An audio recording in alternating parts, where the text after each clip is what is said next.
This presentation is about the book The Unlikely Hero of Room 13B by Teresa Toten. This presentation was completed by Kaylin Smith, Kelsey Green, and Lauren Slaughter. Teresa Toten was born in Canada and now lives in Toronto.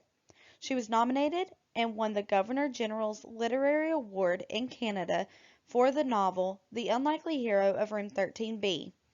In her acknowledgments, she states that she received inspiration to write the book from the 19th International OCD Foundation Conference in 2012. She also states that the main character of the novel, Adam, is based off of several men that she knew that suffered from OCD, and that one of the other main characters in the story, Robin, is based off of her and her personality. The book The Unlikely Hero of Room 13B is about a boy named Adam who is not only trying to navigate his life with OCD, but is also trying to understand the dynamic of his family, all while facing the everyday struggles of being a teenager in young love.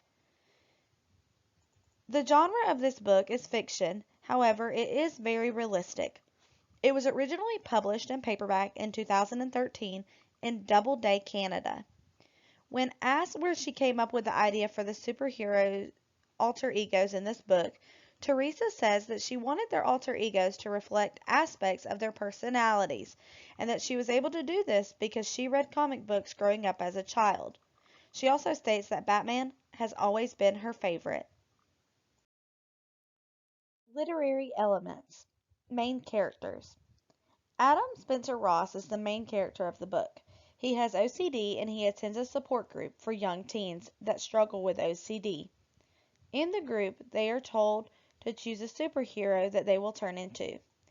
After the girl of Adam's dreams, Robin, decides that she is going to be Robin from Batman and Robin, he decides that he wants to be Batman, so that she will hopefully take notice of him. Adam has several rituals that he does, which get more intense when he is stressed and he has a lot going on. Adam tries to save everyone and take care of everyone instead of noticing the damage that he is doing to himself. Robin Plummer is new to the OCD support group, and as soon as Adam Ross sees her, he falls in love with her. After meeting her in group, Adam decides to follow her after group one day and realizes that she walks through the cemetery to get home. He thinks that he has to save Robin and that he is going to get better for her.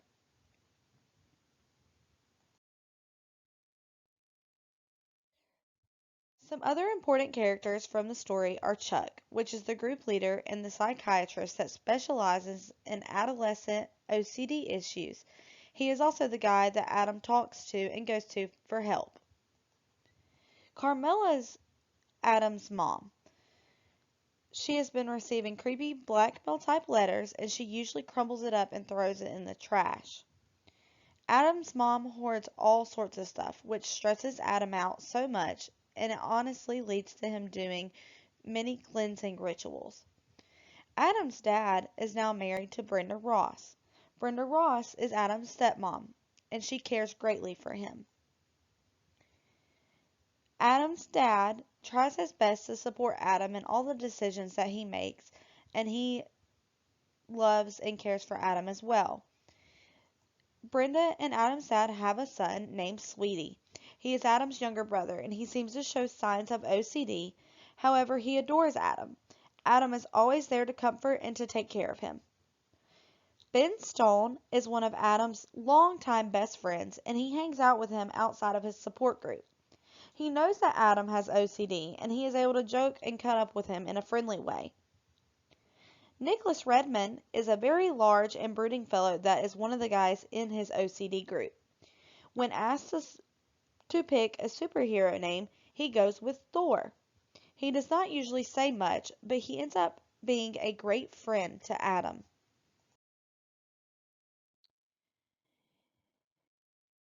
Crucial settings. In the book, The Unlikely Hero of Room 13B, there are several crucial settings that play a role in the book. These settings are Adam's group therapy, the cemetery with Robin, Adam's mother's house, and Adam's dad's house. A large part of the book takes place at group therapy. This is where we meet the other members of the OCD group and learn about many of the OCD behaviors that each of the members display. We are also introduced here to Chuck, the therapist. The cemetery where Robin's mom is buried is where Adam and Robin spend a good bit of their time getting to know each other, and where secrets and even a first kiss are shared. Adam's mother's home is also a pivotal setting. This is where he sees his mother have multiple breakdowns and finds out about the letters. This is where he sees his mom have multiple breakdowns. It becomes a place of turmoil, and ultimately it's where Adam finds out the truth about the letters and his mom. Adam's father and stepmother's house seems to be more of a safe haven for Adam. It is clean and orderly, and he feels comfortable, not as stressed, and he doesn't have as many episodes at his father's. He is able to enter the house without doing any threshold rituals, unlike his mother's. He almost seems a better version of himself when he is over there. Adam was able to function a little better even as he was providing his brother Sweetie with comfort and help. Plot elements. There are 5 important plot elements, which are exposition, rising action, climax, falling action, and resolution. In the exposition, which is basically the introduction, the book starts out with them all in group therapy. Each person is introducing themselves. Chuck, the therapist, suggests that they choose alternate names for the group so that they all pick and introduce themselves with superhero names instead of their real names. Adam decides to choose the superhero Batman. This is where Adam notices a girl named Robin, and this is where he falls in love with her. We are introduced to the other group members and some of their characteristics and the OCD behaviors that they display. One group member that was very large and very quiet was Thor. He seemed to always sit on the outside of the group, taking it all in.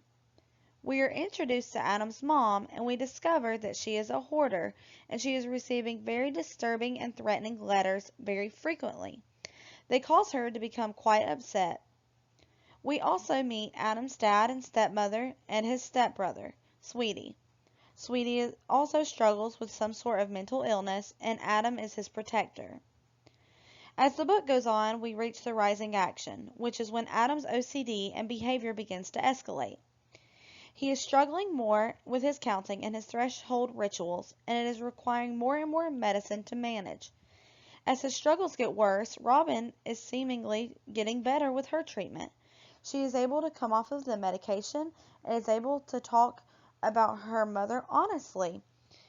Originally, Robin wanted everyone to believe that her mom had committed suicide, and as a reason, it was to explain her OCD, when in fact her mom died of cancer. We also see that Adam's mom continues to struggle with her behavior, escalating as well. She receives more letters, continues to collect more in the house, and pretends to be cleaning up frequently. So Adam is torn by trying to manage his own problems, all the while trying to take care of everybody else. Adam shares with group about the letters that his mother is receiving, including Robin and a few others. They encourage him to get help from the police. Adam is trying his best but is very resistant to this help. However, at the end of the session, Thor comes over to him and tells him that he will find out who is doing this and sending all these letters to his mother. As the book comes to an end, Robin and Adam break up because they are both at very different aspects in their recovery. Adam is significantly worse, and he is often unable to enter his own home without completing an hour or more of his threshold rituals. Adam continues to do this. Adam comes home one evening to the smell of smoke coming from the inside, and it appears that his mother is in danger. Adam is unable to get the door open, and out of nowhere, Thor appears and helps Adam get him into the house. It seems Thor was serious when he said that he would find out what was going on, and had been following Adam's mom for a couple of weeks. After they get into the house, they realize that his mother has fallen and that something was burning. Though the mom begs for them not to call the fire department, they do. Mom understands the implications of the condition of the house. It is now that Adam also discovers that his mother was writing the letters to herself. It was a sign, along with the hoarding, that his mom had her own mental health issues that had been unresolved.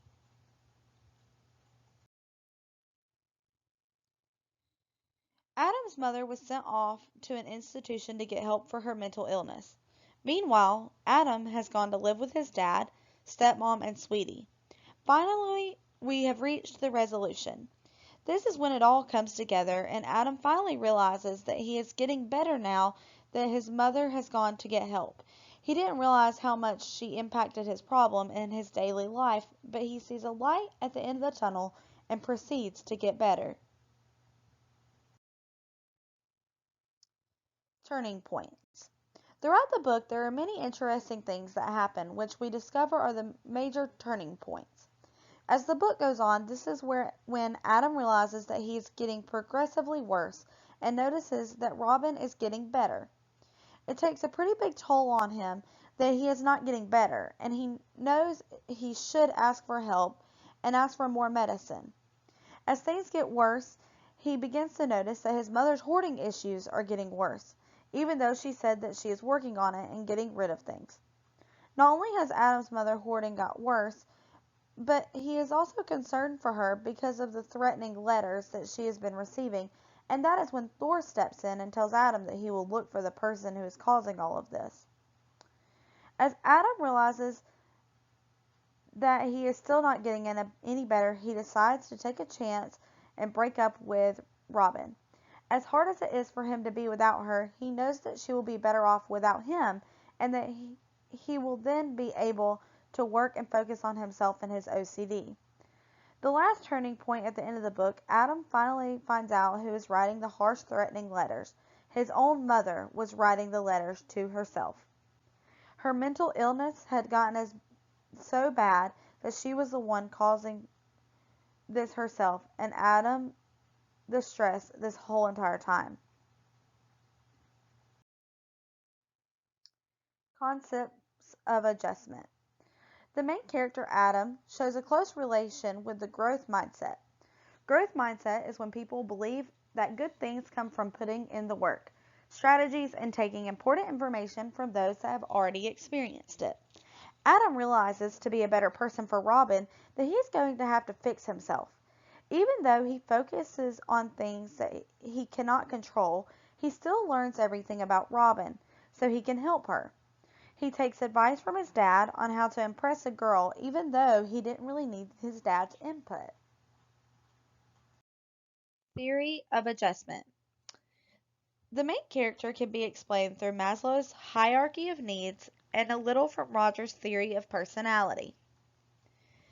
The hierarchy of needs are as follows: physiological, safety, love and belongingness, esteem, and self-actualization. For the physiological aspect, Adam stays between mom and dad's house with his own room. He gets his favorite meals and clothes, even from his stepmother. Safety. Adam feels better at his dad's house. He feels comfort in the support group as well. Love and belongingness. Adam is head over heels for Robin, and she likes him in return. He has a special bond with his brother Sweetie. He also forms a bond with the support group members, and they become close friends when they go for trips. Esteem. This is the stage where I think that Adam is left at in the book. He feels he has achieved him in helping Robin, but now he must help himself. Self-actualization. This is where I know Adam wants to be. He wants to be the best version of himself so that he can be Robin's support.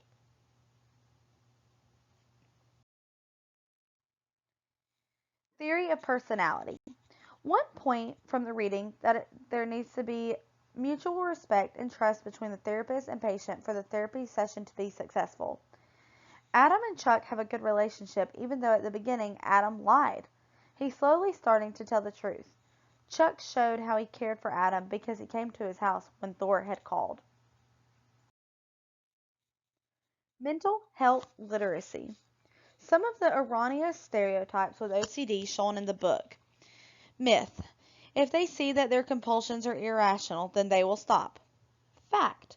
They already know that it is not normal, but compulsions are usually to find relief in a stressful or anxiety-inducing situation.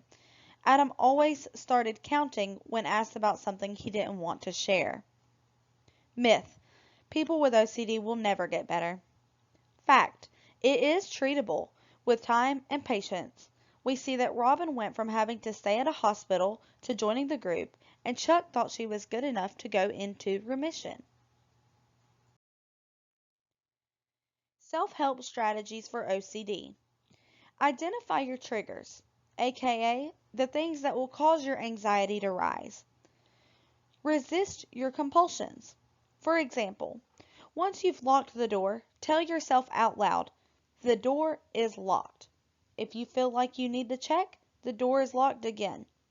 Remember that you have confirmed that it is locked and you are having a compulsive thought. Challenge your compulsive thoughts.